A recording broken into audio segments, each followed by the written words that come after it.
Inilah kisah Kenshin dan Kaori, kisah pemuda kaya yang menyamar jadi cleaning service. Versi Kaori TV, episode 672.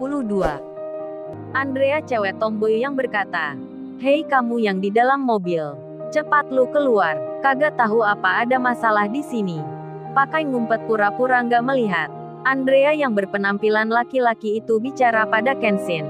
Kenshin yang mendengarnya. Kenshin pun segera membuka pintu mobil yang dinaikinya. Dan Kenshin keluar, dengan melepas jaketnya. Terlihatlah Kenshin oleh Andrea dan temannya. Seorang laki-laki berseragam cleaning service. Andrea pun langsung berkata, "Oh jadi cleaning service rupanya. Yang mau berangkat kerja dengan naik mobil online segala. Cleaning service aja pakai gaya. Sok-sokan naik mobil segala. Kayak kagak ada angkutan umum saja. Ini lu lihat akibat lu naiki mobil ini. Bapak tua ini sampai menabrak mobil sporty gua. Jadi ini juga salahmu. Yang menyuruh bapak tua ini mengantarmu. Kalau gitu lu harus masuk juga ke dalam. Biar bisa ikut tanggung jawab. Kurang ajar bener cleaning service sekarang. Pekerjaan rendah begitu pakai naik mobil pribadi. Ayo Pak Security. Suruh masuk cowok itu." Security pun langsung bicara pada Kenshin yang tengah berdiri. "Ayo Mas, silahkan masuk juga. Kita bicarakan di dalam." Kenshin pun menjawabnya, "Oh ya Mbak, mobilnya. Untuk bagian yang rusaknya, saya yang akan mengganti semua. Bapak sopir itu tidak bersalah. Jadi biar saya yang bertanggung jawab saja." Andrea mendengarnya. Langsung saja ia berkata, "Apa-apa kamu bilang tadi?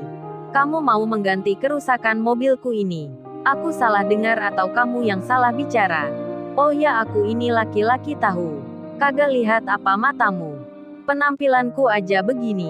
Masa lu panggil aku dengan sebutan wanita? Dasar lu orang rabun mata kali. Kurang ajar sekali bicaramu. Cleaning service aja belagu. Pakai syok bilang ganti segala. Emang lu nggak sadar apa kerjamu?"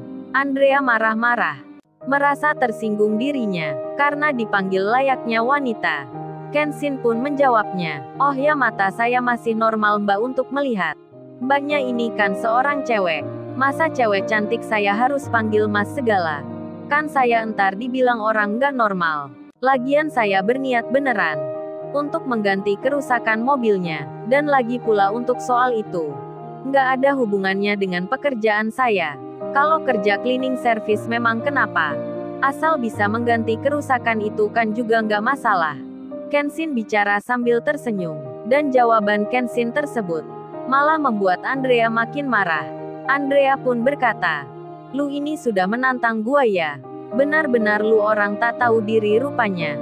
Sudah cleaning service berlagak jadi orang kaya. Pakai percaya diri pula. Dan menyebut gua cantik segala. Memang mata lu sudah harus diperiksakan."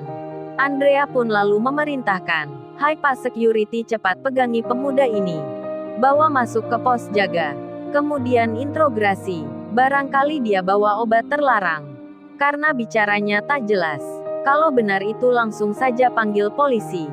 Biar ditangkap sekalian. Untuk kerusakan mobilnya, kita minta Pak tua itu yang akan menggantinya."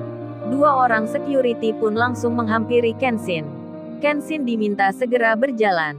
Kenshin pun melakukan masuk ke halaman perusahaan. Orang-orang di luar pun sudah tak bisa melihatnya.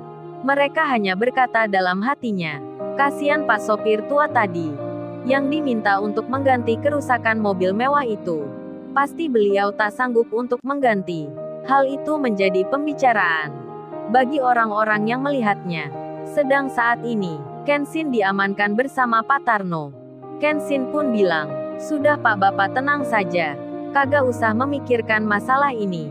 Biar saya yang menggantinya." Kenshin tersenyum. Pak Tarno jadi bingung. Pemuda ini bicaranya meyakinkan sekali. Pak Tarno pun lalu bertanya, "Tapi bukankah Mas Kenshin ini kerjanya cleaning service? Kok bisa tenang begini? Lagian ini juga salah saya sendiri yang menabrak mobil itu. Kalaupun saya nggak bisa mengganti, saya siap dipenjara, karena tak punya uang banyak untuk memperbaiki mobil itu. Kan Mas Kenshin tahu sendiri, mobil Bapak saja kayak begitu.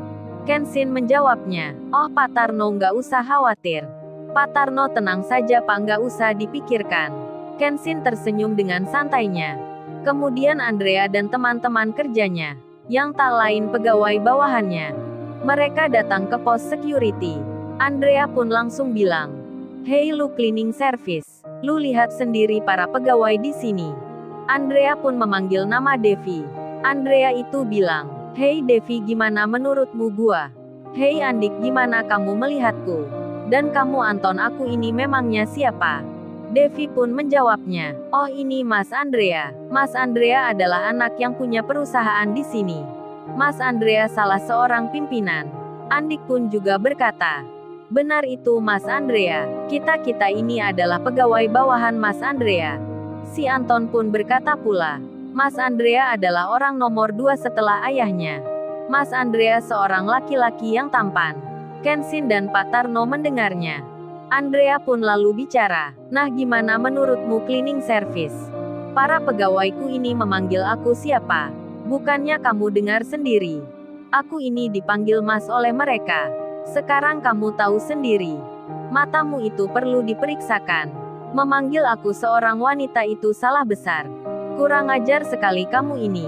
Kenshin menjawabnya, "Ya wajar Mbak kalau pegawainya begitu. Mereka kan takut ancaman. Karena Mbaknya anak yang punya perusahaan. Jadi sedikit salah juga nggak mengapa. Membuat suka atasan itu tak masalah. Meski harus menjilat sekalipun, itu sama saja membuat kebenaran menjadi kesalahan.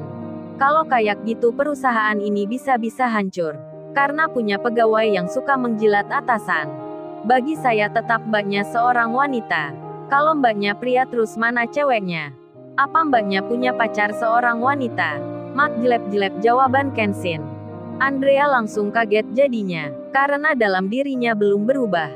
Perasaannya memang seorang wanita. Ditanya Kenshin begitu, Andrea belum bisa menjawabnya, malah pegawainya yang marah.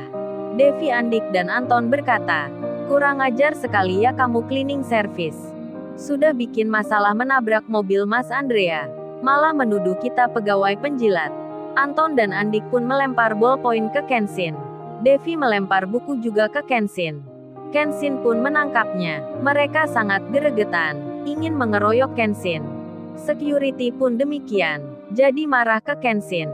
Hingga Kenshin bilang, "Tak sengaja bercandanya kelepasan. Nah itu kan benar Mbak ini seorang wanita. Terbukti kan gak punya pacar seperti yang aku bilang tadi. Apa mau Mbaknya ini jadian saja sama aku? Biar jelas kalau Mbaknya seorang wanita." Kenshin tersenyum. Orang-orang yang mendengarnya jadi kaget semua. Termasuk Andrea yang dibilang begitu. Merasa ditembak oleh Kenshin. Seorang pekerja cleaning service. Andrea pun marahnya menjadi-jadi. Bahkan hampir melempar kursi. Andrea pun berkata, "Kurang ajar sekali bicaramu. Mau jadi pacarku segala. Emang lu punya apa? Emang lu siapa? Cowok-cowok aja nggak ada yang berani bilang begitu. Malah cleaning service kayak lu yang bicara. Sudah bosan lu hidup ya? Mau jadi pacarku segala." Andrea tak sengaja mengakui dirinya seorang wanita. Yang tak ada pria berani menembaknya. Kenshin pun dipegangi 2 orang security. Kenshin hendak dipukuli. Kenshin lalu ditampar oleh Andrea. Kenshin merasakan tangannya memang seorang wanita. Di saat itu rombongan tamu perusahaan ini datang. Pak Dragon dan koleganya rupanya punya kerjasama dengan perusahaan ini. Akan mengadakan rapat di sini. Mereka disambut bos perusahaan ini secara langsung. Yang tak lain ayahnya Andrea. Terlihat Pak Dragon, Pak Tirta Parega, serta juga Pak Chandra, akan berjalan melewati halaman pos security. Tiba-tiba mereka memandang. Ada keramaian di sampingnya. Dan mereka pun melihatnya. Lalu, bagaimana kisah selanjutnya? Subscribe channel ini untuk episode berikutnya. Terima kasih.